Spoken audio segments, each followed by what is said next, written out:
Olá, eu sou o professor Marcelo Rebinski, professor de História do Ensino Médio, da Rede Pública de Ensino aqui do Estado do Paraná. E hoje a gente está para mais um encontro para a nossa aula 10 de História do nosso terceiro ano, dando continuidade naqueles nossos conteúdos. A aula de hoje, especificamente esta aula 10, é sobre a formação dos regimes totalitários após a Primeira Guerra. Um lembrete muito importante, é bom frisar que todos os conteúdos agora, até a Segunda Guerra, que nós iremos ver, são consequências da Primeira Guerra. Então é muito bom relembrar a aula da Primeira Guerra para poder entender principalmente este conteúdo de hoje e os dois próximos conteúdos que virão na sequência. Beleza? A dica fica essa. A história tem que ser entendida como um reflexo de consequência dos fatos. Então, se eu deixo de entender um fato histórico anterior, dificilmente eu vou ter como condições elementares de entender os fatos históricos posteriores. Beleza? Combinado assim? Então vamos lá para a nossa aula número 10 de História. Esta aula, basicamente, nós vamos entender o conceito de regime totalitário, as características desses regimes totalitários e, principalmente, esses dois primeiros grandes regimes totalitários que surgem no mundo contemporâneo após a Primeira Guerra Mundial, que é óbvio que nós estamos falando do nazismo e do fascismo. O nazismo ocorrido na Alemanha, logo depois com o término da Primeira Guerra, e o fascismo ocorrido na Itália, também logo depois da Primeira Guerra Mundial. Beleza? Esses dois regimes totalitários, do final da Primeira Guerra Mundial até o início da Segunda Guerra Mundial, eles vão ser o alicerce de ideologias de extrema direita que ocorre no mundo contemporâneo. Beleza? Aqui tem a imagem clara, uma imagem da bandeira, né? Essa bandeira ela é muito difundida hoje, inclusive, alguns inclusive reverenciam essa bandeira. E toda ideologia, toda ideologia, todo país, ele expressa os seus sentimentos através de uma bandeira. E o nazismo expressava os sentimentos, as características desta ideologia política através desta bandeira, que ela é, aqui no centro, o elemento fundamental do pensamento ideológico político daquele período, ou seja, do nazismo. Aí uma perguntinha básica, como eu já falei para vocês, todo país ele representa através da bandeira elementos da sua cultura, elementos da sua política. E o nazismo também não deixou de representar isso através do seu símbolo, que é muito conhecido hoje como a suástica nazista. Conceito de totalitarismo. Para nós podermos entender por que surge esse movimento totalitário, essas ideologias políticas totalitárias, nós temos que entender principalmente qual era o conceito, o que o regime totalitarista, o que o regime totalitário pregava ao mundo. É básico, gente, Ele é uma forma de governo, como qualquer outra, dentro das democracias ou dentro de regimes autoritários, ele se expressava através de uma forma de governo que tinha como um líder político centralizado em uma grande figura. Geralmente, esse líder político centralizado nesta grande figura era um líder carismático, um líder de grandes oratórias, um líder de grande convencimento de massas. No caso do nazismo, foi representado pelo Hitler, e no caso do fascismo, foi representado por Mussolini. Ele insere-se este conceito de totalitarismo nos dois âmbitos. No âmbito privado, ele atinge as pessoas na sua vida privada, essa ideologia totalitarista, esse regime político totalitarista, e principalmente no âmbito público. Ele é um regime altamente autoritário. No totalitarismo, nós costumamos dizer que qualquer liberdade de expressão, qualquer liberdade política do cidadão que não esteja assemelhado às características desta ideologia, elas são suprimidas. Beleza? Conceito de totalitarismo está aí. Os aspectos do totalitarismo. O totalitarismo ele se difere como um regime de extrema direita de outros regimes de direita, porque o totalitarismo ele é muito fechado, ele é muito centralizado na figura de um líder político e muito centralizado dentro de um poder autoritário. Ele tem algumas características que são peculiares a este único regime. A primeira característica é a suspensão total da liberdade de pensamento, de cultura, de ensino, de comunicação de massas. Ou seja, o que quer dizer isso? O governo totalitarista que está no poder, ele suprime todas essas características. Ou seja, o cidadão passa a pensar, a partir desse momento, passa a agir de acordo com a vontade da ideologia política daquele líder que está no poder.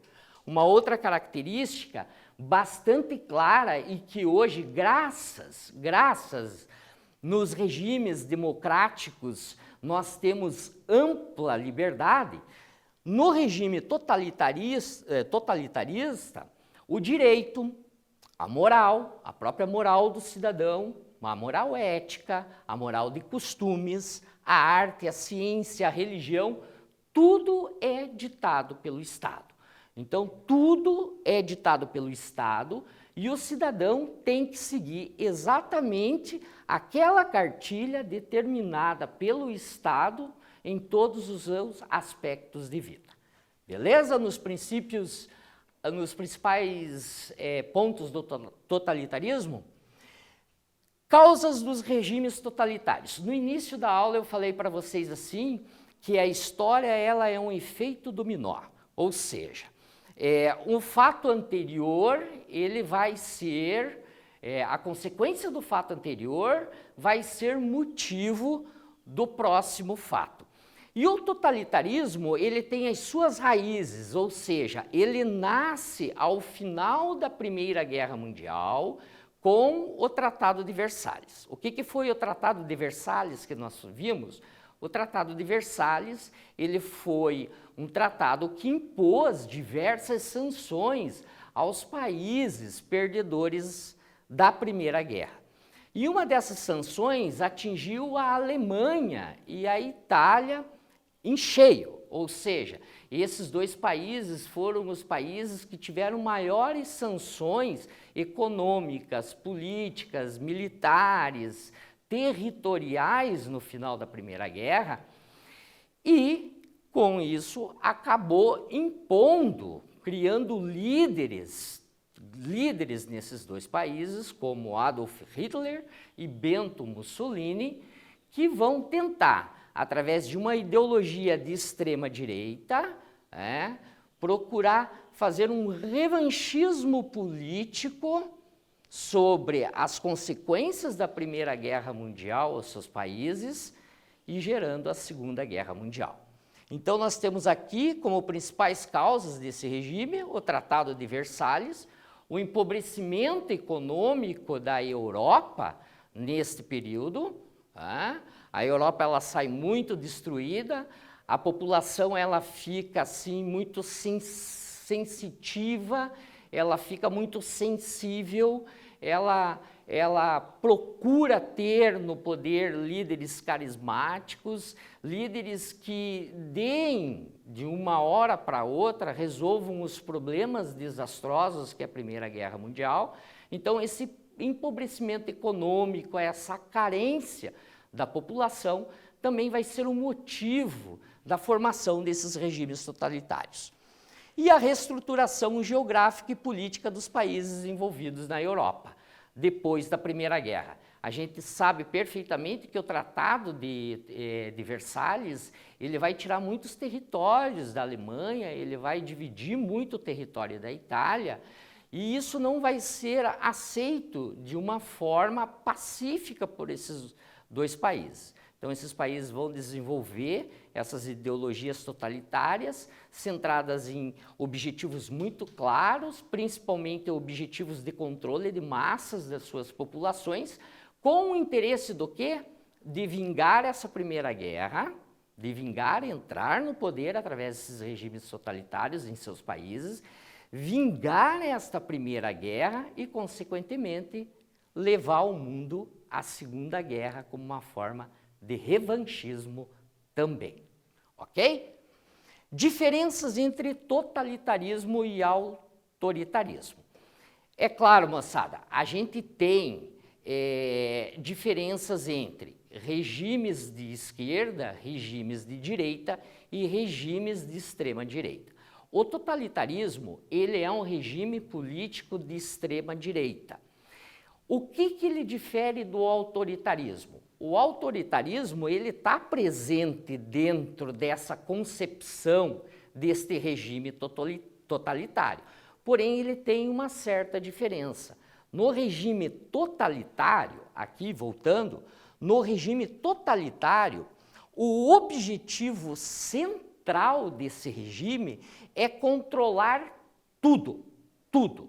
O setor público e o setor privado, e principalmente a vida das pessoas, tá? Então, nesse regime totalitário de extrema direita, tem a presença do autoritarismo, claro que o autoritarismo é onde o poder está centralizado nas mãos de um determinado governante e que não existe uma abertura democrática, uma abertura de escolha e de troca, né, neste poder.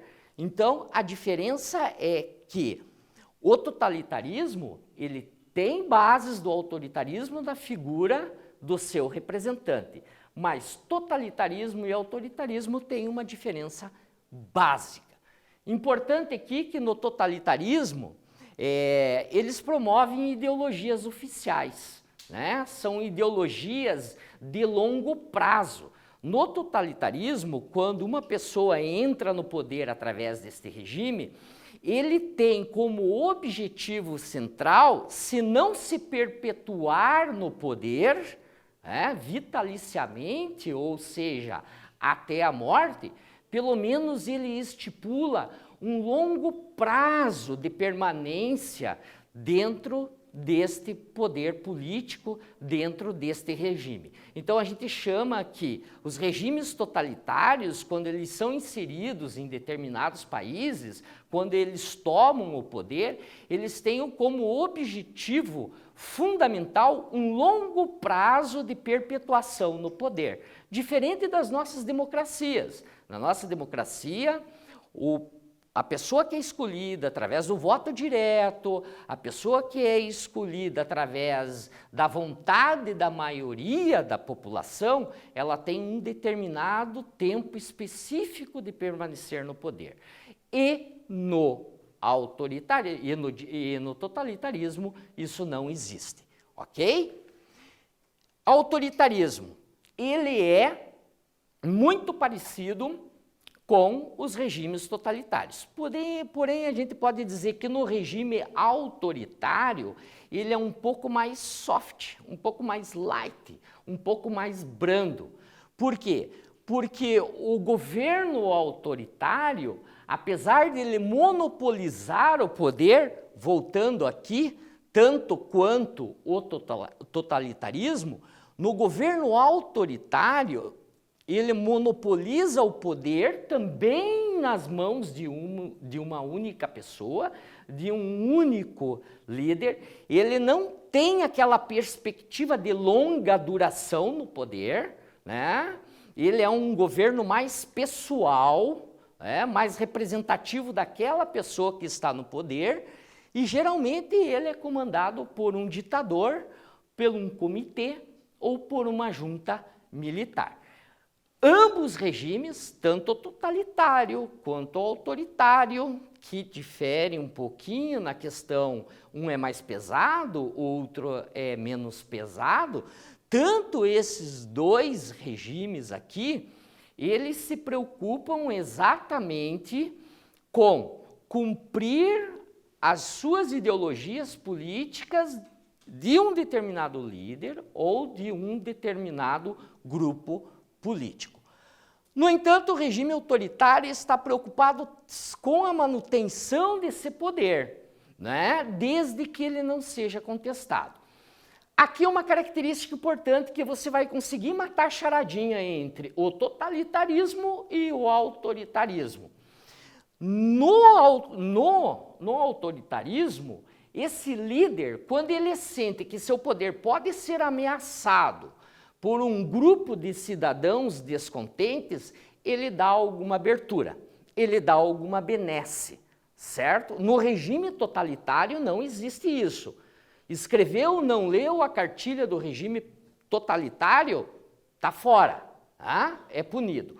No autoritarismo, quando o governante percebe que seu poder pode ser ameaçado por pequenas revoltas, pequenas revoluções internas em seu país, para tentar controlar o poder, ele acaba fazendo o quê? Concedendo algumas liberdades. E outra característica, e a última determinante entre o autoritarismo, é que no autoritarismo, o governante que está no poder, ele não tem a finalidade de mudar o mundo, ele quer mudar e controlar aquela região aonde ele governa, ele não tem essa intenção e nem tem a intenção em mudar a natureza humana, ou seja, ele não tem a intenção de mudar aspectos inerentes à pessoa, como a moral, como a ética e etc. Então é uma diferença muito clara, por isso que nós dizemos que regimes totalitários, como o nazismo e como o fascismo, que foram os principais representantes deste período contemporâneo, no mundo contemporâneo, esses regimes, eles tinham como características de extrema direita, porque além de eles tentarem implementarem ideologias políticas de seus grupos políticos, eles tinham a necessidade de mudar essa natureza humana que nós não encontramos nos regimes autoritários. E o que é essa natureza humana? Essa natureza humana, ela pode ser entendida como a tua ética, a tua moral e os teus costumes, ok? Agora, sobre isso que nós acabamos de falar, a gente tem um quiz aqui e que diz assim: como característica dos regimes totalitários, podemos assinalar. Letra A, adoção do regime democrático. Letra B, liberdade de expressão. C, rígido controle sobre a população. D, liberdade, igualdade e fraternidade. Simples, né? É óbvio que, como característica dos regimes totalitários, podemos assinalar a letra C, o rígido controle sobre a população. A liberdade, a igualdade e a fraternidade são características da democracia, que não existe no totalitarismo. A liberdade de expressão e a adoção de regimes democráticos são todas características de regimes democráticos e não totalitários. Ok? Beleza, moçadinha? Conceito de fascismo e nazismo. Eu, no início da aula, acabei falando que os dois grandes representantes desses dois regimes totalitários foi o nazismo e o fascismo. Eles são muito parecidos, tá?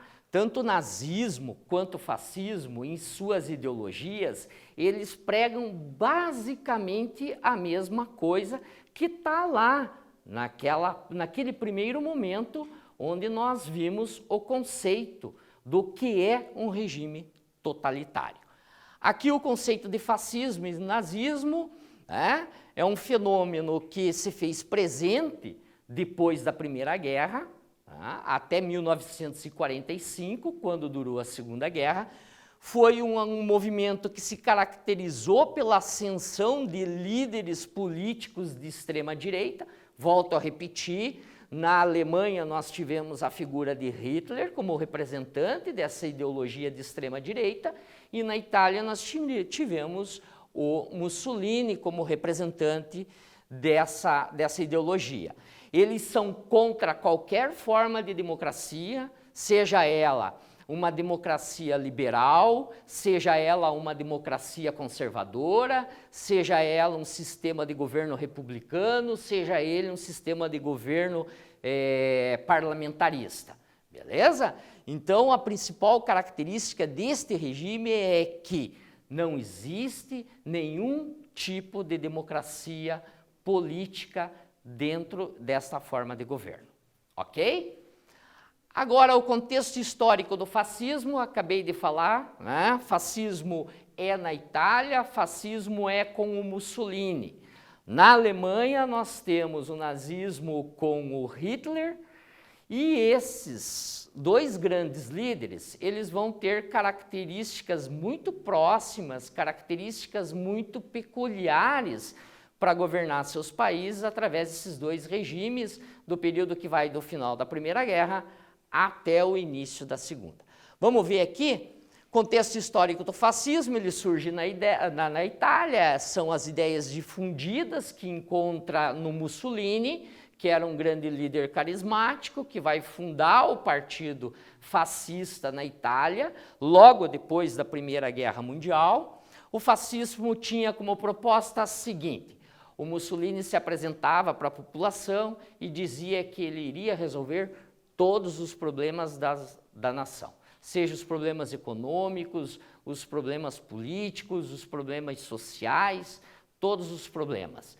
Então ele conseguiu arregimentar um grande número de adeptos. Volto a falar por quê? Porque a população desses dois grandes países, principalmente da Itália, logo depois da Primeira Guerra, elas tiveram o quê? Elas tiveram uma carência muito grande em virtude da destruição em massa desses países. Então, quando se apresenta um líder carismático, um líder político que apresenta propostas para solucionar todos os problemas que aquela nação está passando, é óbvio que ele acaba convencendo. Beleza? Contexto histórico do fascismo, né?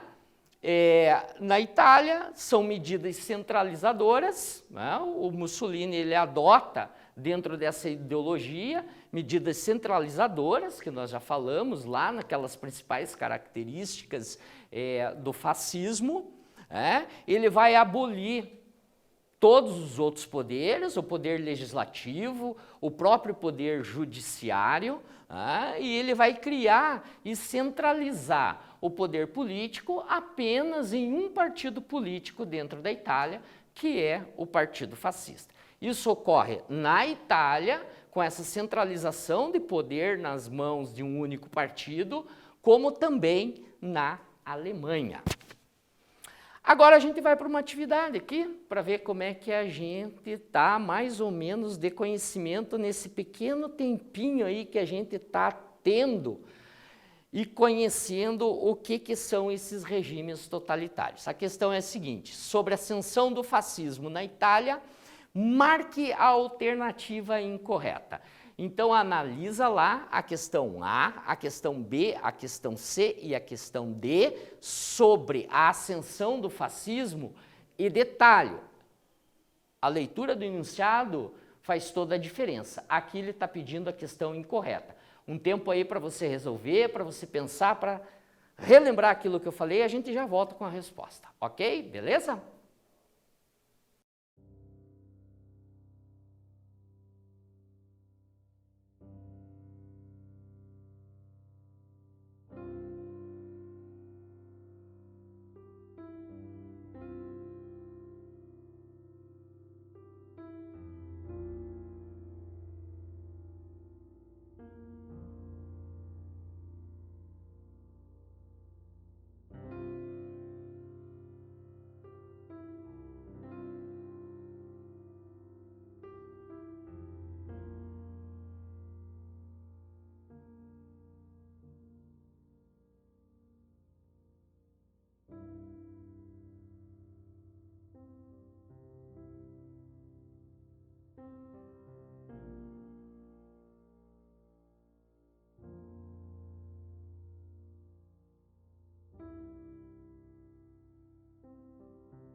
Então vamos lá com a resposta agora dessa nossa atividade. É claro que a resposta incorreta aqui é a letra D, alinhamento ideológico com as democracias liberais. Ele pede a incorreta sobre o fascismo na Itália e é óbvio.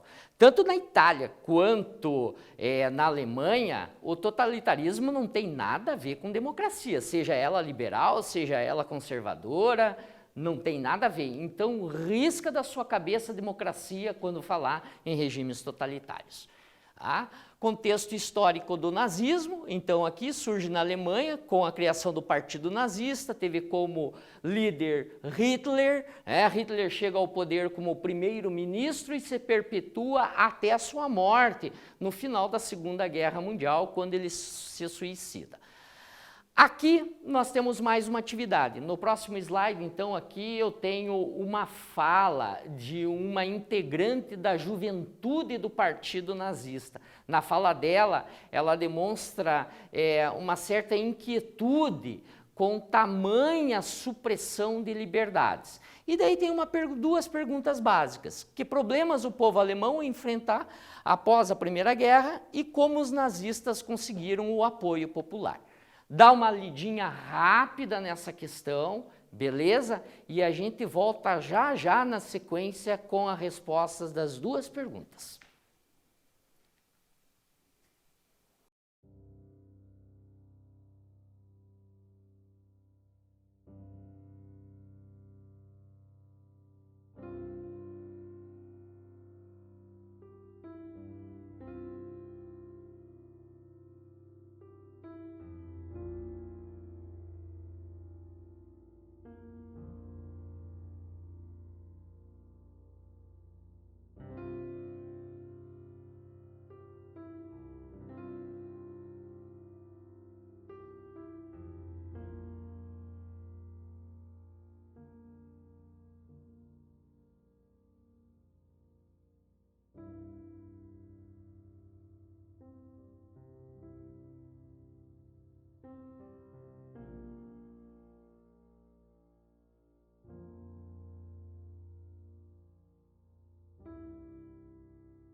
Voltamos então com a resposta daquelas duas questõezinhas básicas sobre o nazismo. Então nós temos a fala ali, no slide anterior, e aqui nós temos a resposta. Que problemas o povo alemão enfrentava após a Primeira Guerra? É claro, as consequências do Tratado de Versalhes, a crise econômica, o desemprego e o orgulho nacional afetado é que levam o desenvolvimento desses regimes totalitários. E a dois, como os nazistas conseguiam o apoio popular pelo discurso desses dois grandes líderes carismáticos de convencimento, que era Hitler e que era Mussolini, e aquele sentimento que eu falei no início da aula o tempo inteiro, um povo fragilizado emocionalmente, que queria respostas rápidas para seus problemas e acreditaram nessas duas grandes ideologias. Certíssimo? Beleza. Rapidinho, o contexto histórico do nazismo, né? Suas ideias questionam o sistema político da Alemanha, que era uma democracia liberal. O Hitler assume como primeiro-ministro num sistema federativo, depois ele centraliza o poder em suas mãos, autoproclama-se o grande líder e ditador da Alemanha, e aí está então institucionado o nazismo na Alemanha. Princípios básicos do fascismo e nazismo. Moçada, é tudo a mesma coisa, tá? São extremamente nacionalistas, ou seja, eles têm uma aversão geralmente a estrangeiros, que a gente chama de xenofobia, eles têm tendências racistas, eles têm um projeto de militarização muito grande, autoritário e expansionista. Esse projeto ele prevê expansão territorial, ele não fica centrado somente dentro do seu país, é corporativista, ele suprime qualquer tipo de organização da sociedade civil e é unipartidarista, ou seja, só existe um único partido representante naquele país. Na Alemanha o nazismo, na Itália o fascismo. Diferença entre o fascismo, essa, voltando aqui, entre esses princípios básicos do fascismo e do nazismo. Importante, o nazismo ele vai se diferenciar do fascismo em um único aspecto, o antissemitismo. O que é o antissemitismo? É o preconceito extremo ao mesmo, contra outras etnias, principalmente árabes, assírios e judeus, tá? Então, esta preocupação antissemita com o Mussolini na Itália nós não vimos. Nós vimos aonde? Nós vimos na Alemanha esse antissemitismo, que foi o quê? A perseguição principalmente a judeus, que tinha como, nas ideias de Hitler, fazer o quê? Fazer uma raça pura, criar uma raça pura, eliminando os judeus. Beleza? Um quiz agora para nós resolvermos rapidinho, diz o seguinte: os dois principais regimes totalitários no mundo entre guerras foram letra A, letra B, letra C, letra D, e a resposta está aqui. É óbvio, né? Nós estamos falando só do nazismo e do fascismo. Então, esses dois grandes regimes entre a Primeira Guerra e a Segunda Guerra é o fascismo e o nazismo. Uma atividade agora, para nós já irmos encerrando a nossa aula, diz o seguinte: na Itália e Alemanha, a ideologia totalitária tinha como líderes letra A, letra B, letra C, letra D. Eu vou dar um tempinho para vocês pensarem, porque essa atividade é muito difícil mesmo, e já volto com a resposta, beleza?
Vamos para a resposta, moçadinha, desse bate-quiz aqui nosso? É claro, eu falei que era muito difícil, dificílima, né, de acertar. É óbvio que nós estamos falando Mussolini na Itália, Hitler na Alemanha.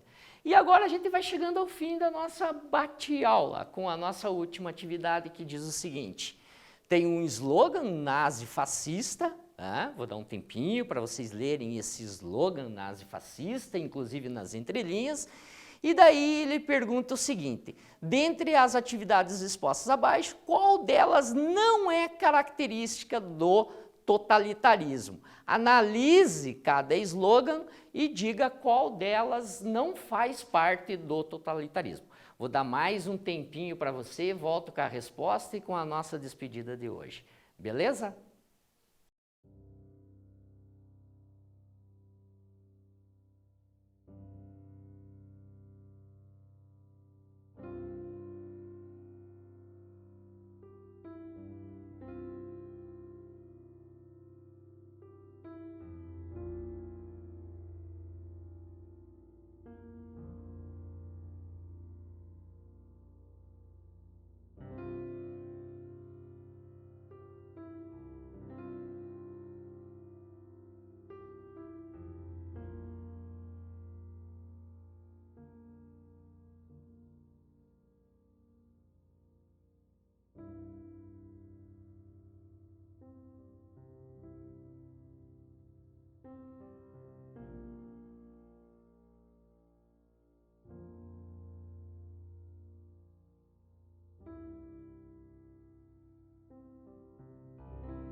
Moçada, chegando na nossa última atividade, a resposta aqui é, claro, de novo, democracia. Tenho falado a aula inteira. Democracia é uma palavra que não cabe nos regimes totalitários. Chegamos ao fim da nossa aula. Eu espero que tenham gostado. A nossa próxima aula é a aula 11, com a crise de 1929, a Grande Depressão no mundo entre guerras. Eu só quero deixar um detalhe bem frisado aqui. No regime totalitário, os regimes totalitários são sim de extrema direita, nunca foram de extrema direita. Nós podemos ter regimes de extrema direita intitulados de autoritários, mas nós nunca podemos afirmar, como existem algumas afirmações históricas hoje, de que regimes totalitários pertenciam à esquerda. Existem regimes autoritários que pertencem à esquerda. Isso, negar ou desvincular, querer dizer que o nazismo e o fascismo foram representantes de regimes de extrema esquerda na história, é aquilo que nós chamamos de negacionismo histórico. Ou seja, existe o fato histórico ali, está comprovado que ele é assim, assado, e a pessoa, por suas convicções ou por negacionismo mesmo, nega e deturpa o fato histórico. Tem regimes de extrema esquerda autoritários e nunca totalitários. Ok? Espero que tenham gostado, né? Nos vemos na nossa próxima aula. Desejo a todos felicidades e cumprindo o isolamento social. Um abraço, até mais.